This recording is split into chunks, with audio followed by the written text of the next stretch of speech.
A farewell, marred by shadows, Biden's final warning. The Oval Office, bathed in the warm glow of late afternoon sun, should have been a scene of triumph, a moment of quiet satisfaction for a departing president. Yet, as President Biden delivered his farewell address on that January afternoon in 2025, a palpable sense of unease hung in the air.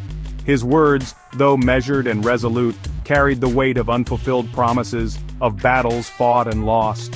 The president, his face etched with the weariness of a long and tumultuous term, spoke not of victories secured, but of dangers looming, of a future shrouded in uncertainty. This was not a valedictory address celebrating past achievements, but a stark warning about the fragility of American democracy. It was a sobering reminder that the ideals of equality and justice, so painstakingly etched into the fabric of the nation, were under threat from forces both insidious and overt. Forces that, if left unchecked, could very well unravel the very fabric of the republic.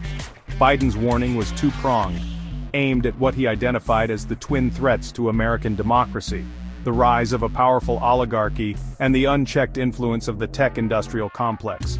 These two forces, he argued, while seemingly disparate, were in fact intertwined, feeding off each other in a symbiotic relationship that eroded the foundations of democratic governance.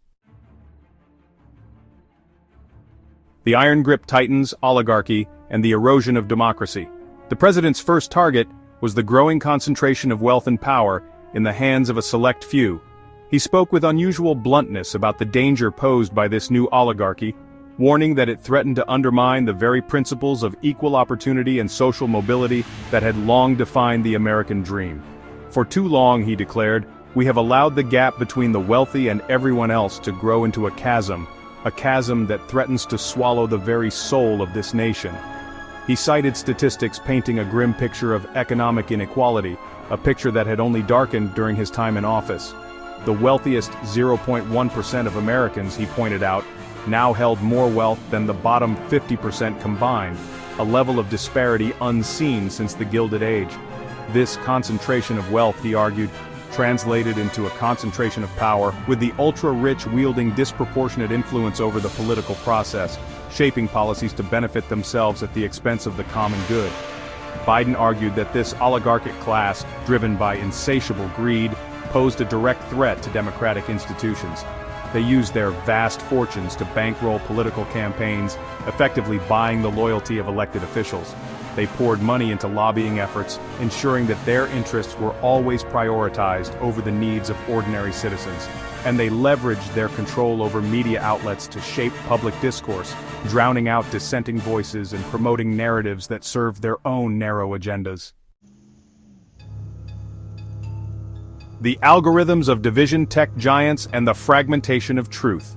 From the dangers of oligarchy, Biden pivoted to the second threat to American democracy, the tech-industrial complex. Evoking President Eisenhower's famous farewell address, which warned of the growing power of the military-industrial complex, Biden argued that a new complex had emerged, one equally potent and potentially more insidious. This complex, he explained, was built on the immense power of technology companies, particularly those controlling social media platforms. He accused these tech giants of fueling a dangerous rise in misinformation and disinformation, their algorithms designed to prioritize engagement and profit over truth and accuracy. These platforms, he argued, had become breeding grounds for hate speech, conspiracy theories, and outright falsehoods, their algorithms amplifying the most divisive and inflammatory content, further polarizing an already fragmented society. Biden lamented the erosion of trust in traditional media and the rise of echo chambers, where individuals were only exposed to information that confirmed their existing biases. This fragmentation of truth, he warned, was eroding the shared understanding of reality that was essential for a functioning democracy. Without a common ground on which to debate and deliberate, he argued, it became impossible to find common-sense solutions to the nation's problems. A legacy in the balanced seeds of hope amidst gathering clouds. Biden concluded his address on a note of cautious optimism. He acknowledged that the challenges facing the nation were immense, but he urged his fellow Americans not to give in to despair. He spoke of the enduring strength of American democracy, its ability to adapt and evolve, to right its course even in the face of adversity. He pointed to his own administration's efforts to address these challenges, citing policies aimed at strengthening voting rights, promoting economic fairness, and holding tech companies accountable. These efforts, he admitted, had often been met with fierce resistance, stymied by a political system increasingly beholden to special interests. But he remained hopeful that the seeds of change had been sown, that future generations would reap the benefits of the struggles of his time. He called on Americans to embrace the spirit of unity and purpose that had seen the nation through past crises, urging them to rediscover the common ground that bound them together as citizens. His final words were a plea for vigilance, a reminder that the preservation of democracy was not a spectator sport. It required active participation, a willingness to stand up and fight for the values that made America great.